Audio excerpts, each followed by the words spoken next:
आए राजन, देवराज इंद्र एक समय अपने गुरु की अवहेलना कर देते हैं, बृहस्पति का निरादर कर देते हैं। किसी बात के ऊपर आपस में वमनस्व हो गया और अपने गुरु को आदर नहीं दिया, सत्कार नहीं दिया, गुरु रूठ गए।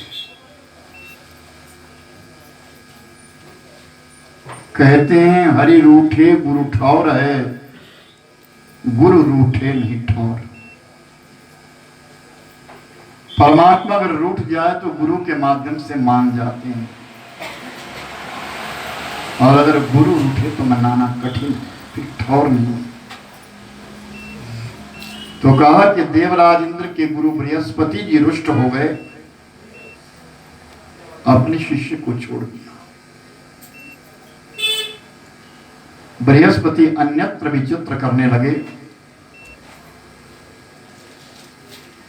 गुरु के हटने के पश्चात आशीर्वाद घट गया। जब तक हम सुचारू रूप से अपना जीवन जी रहे हैं, समझ लेना कि हमारे ऊपर किसी की कोई कृपा है, और जब हमारा ये जीवन डगमगाना शुरू हो जाए तो समझ लेना कि अब हमारे ऊपर से कृपा हट गई।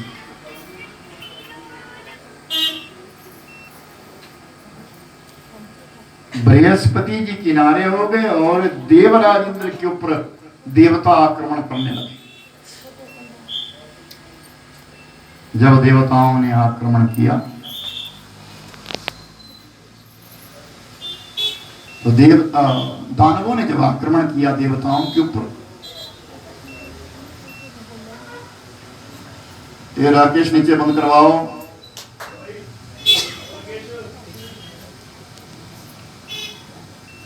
देवताओं के ऊपर जैसे आक्रमण हुआ तो देवता पदाचित होने लगे, अपने अपने आसन से हिलने लगे।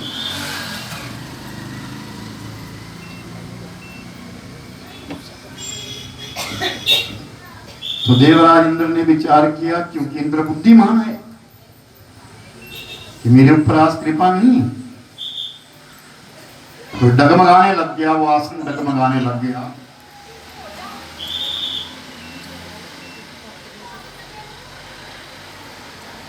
तो देवताओं ने सबने गोष्ठी करी, आपस में सभा करी। तो देवराज इंद्र ने कहा हमको यज्ञ करना चाहिए। धर्मेण हन्यते व्याधि, धर्मेण हन्यते ग्रह, धर्मेण हन्यते शत्रु, यतो धर्मास्ततो जया। जब इंसान पर विपत्ति आती है तब वो अपनी कुंडली लेकर के किसी ब्राह्मण के पास जाता है। जब तक कष्ट नहीं है तब तक तो उसे दिखाता ही नहीं है। पटाखे मारते भाई, छोटा चिल्लाओ। तो इंद्र ने विचार किया कि धर्मेण हन्यते व्याधि, धर्म करने से व्याधियां यानी पीड़ाएं दूर होती है, रोग दूर होते हैं। और धर्मेण हन्यते ग्रह, और अगर ग्रह प्रबल हो जाए वो भी धर्म करने से छोटे हो जाते, उधर जाते। और धर्मेण हन्यते शत्रु, यतो धर्मास्ततो जया। धर्मेण हन्यते शत्रु, अगर शत्रु बढ़ जाए तब भी धर्म करो, कुछ धर्म करो, जो तुमको अच्छा लगे वो करो, शुभ कर्म करो। धर्मेण हन्यते ग्रह, यतो धर्मास्ततो जया। जहां धर्म होगा वहां जय जयकार हमेशा होगा, वहां हमेशा जय जयकार। तो इंद्र ने विचार किया कि हमको यज्ञ करना चाहिए, लेकिन यज्ञ करवाएं किससे? हमारे गुरु महाराज तो हमसे रुष्ट गए। बृहस्पति के पास कुछ देवता गए तो बृहस्पति ने मना कर दिया, मैं यज्ञ नहीं करूंगा, तुम जाओ। मेरा अपमान किया है इंद्र ने, इसलिए मैं यज्ञ नहीं करूंगा।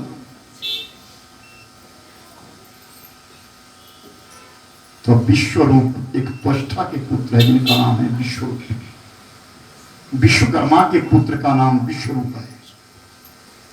वो स्त्री शिरा है, उसके 3 मस्तक है। देवराज इंद्र उठा और त्वष्टा के पास चला गया और विश्वरूप से प्रार्थना करी कि आप हमारे पुरोहित बन जाइए। विश्वरूप ने कहा पुरोहित कर्म अच्छा नहीं है। सुनऊ करुणाकर नंदा पुरोहित कर्म है अति मंदा। गोस्वामी जी ने भी राममानस में लिखा था कि पुरोहित का कर्म अति मंदा होता है। जो नित्य प्रति दान लेने वाला है, जो रोज दान लेता है, रोजों गुरुओं का ग्रह उठाता है और स्वयं अगर वो कोई गायत्री जप नहीं करता, दान नहीं करता, पुण्य नहीं कमाता तो पतित हो जाता है। उसके पास आई हुई माया का पता नहीं चलता, वो नष्ट हो जाती है और बुद्धि क्षीण हो जाती है। मैं पुरोहित नहीं बन सकता आपका। महाराज आप पुरोहित ना बने, लेकिन मेरे से आप यज्ञ करवा दीजिए। विश्वरूप यज्ञ करवाने के लिए आ गया। उसके 3 मुख से थे। एक मुख से वो वेद मंत्रों का आचरण करता, एक मुख से वो दिशाओं को देखता था और तीसरे मुख से वो दक्षिण अग्नि के बीच में दानवों के लिए आहुति दे देता था।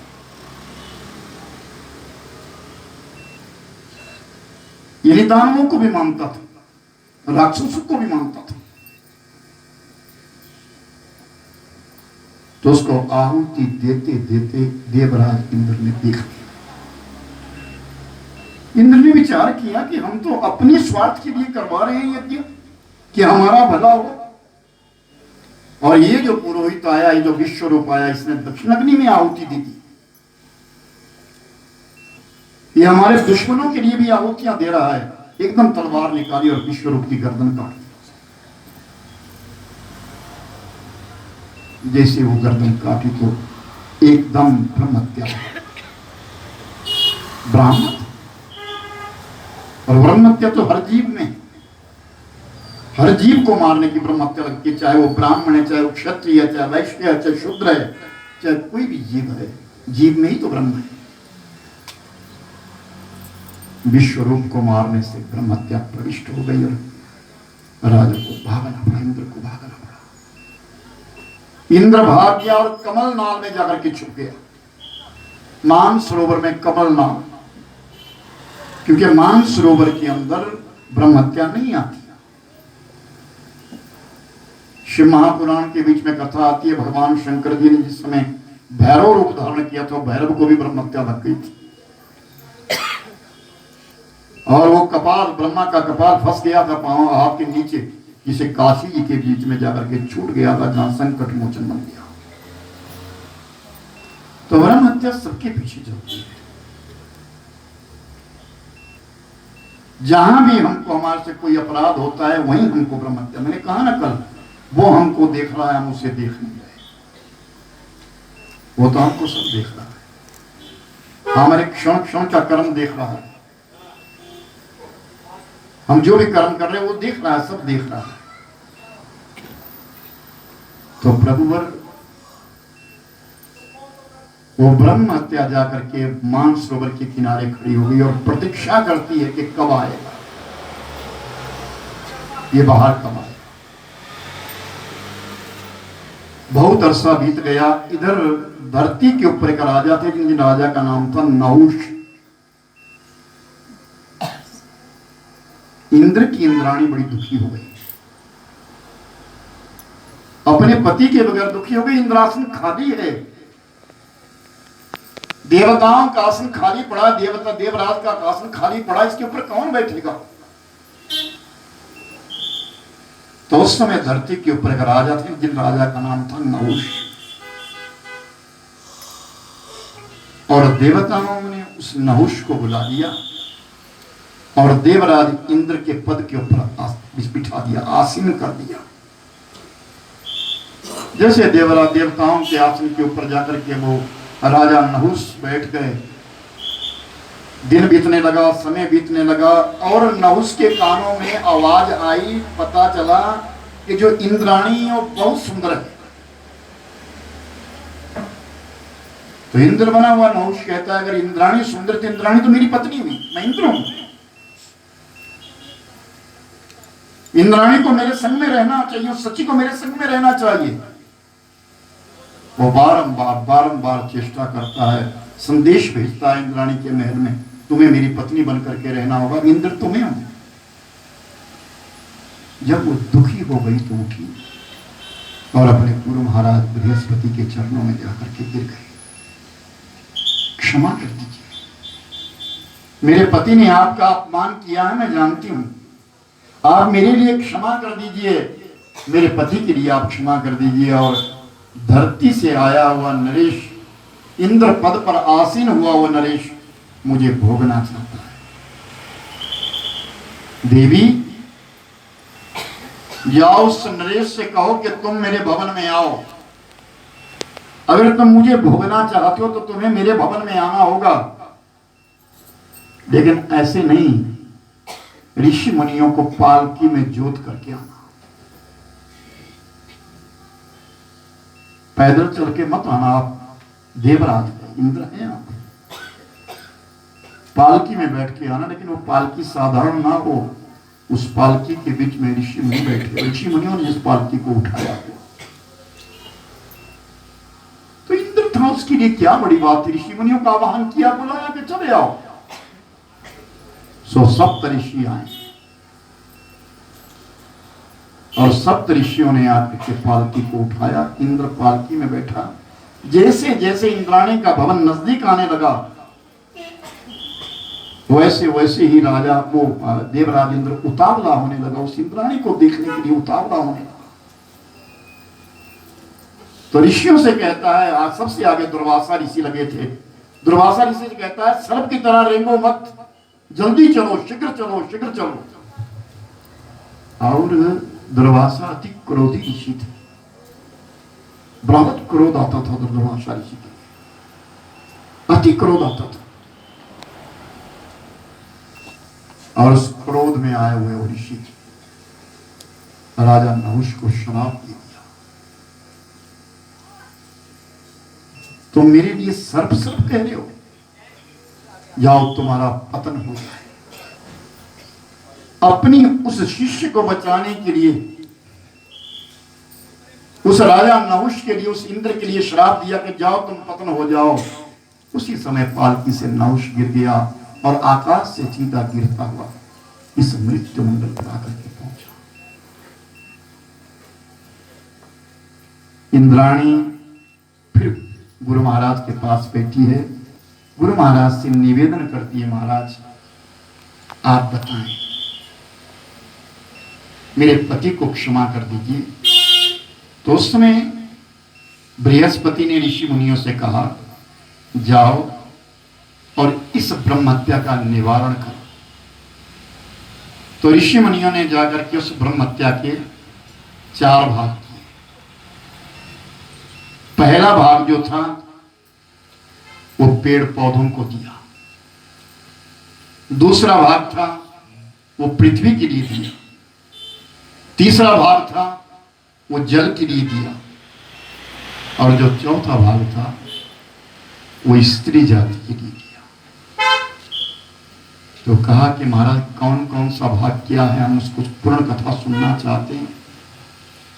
कि वृक्षों को, जो वृक्ष कट जाते हैं उन वृक्षों से गोंद निकलता है, जो गोंद निकलने वाले वृक्ष है वो ब्रह्म हत्या है। तो जब उन वृक्षों के लिए ब्रह्म हत्या दी तो उन वृक्षों ने कहा, महाराज हम इसके बदले हमें मिलेगा क्या, तुम दोबारा पनप जाओगे। जो पेड़ काट करके जिसमें गोंद निकलता है वो दोबारा उग जाता है। उसके पश्चात जल के लिए जो श्राप दिया, जल के पास जो ब्रह्म हत्या को भेजा कि फेन, तुम्हारे अंदर फेन ही फेन उत्पन्न हो जाएगा, वो फेन ब्रह्म हत्या है। फिर उसके लिए एक वरदान दिया, जो कुआं खाली होता जाएगा वही कुआं भरता जाएगा। तत्पश्चात तीसरा जो भाग था वो इस पृथ्वी के लिए दिया। उस पृथ्वी के ऊपर के कोहरा छाए, अपने आप कोहरा उग जाता है, अपने आप कोहरा उग जाता है। चारों तरफ अंधेरा अपने आप आ जाता है, ये ब्रह्म हत्या है। और उस पृथ्वी के लिए वरदान दिया कि तुम्हारे जितने गड्ढे हैं अपने आप भरते चले जाएंगे, समय आने के ऊपर वो गड्ढा भरता जाए।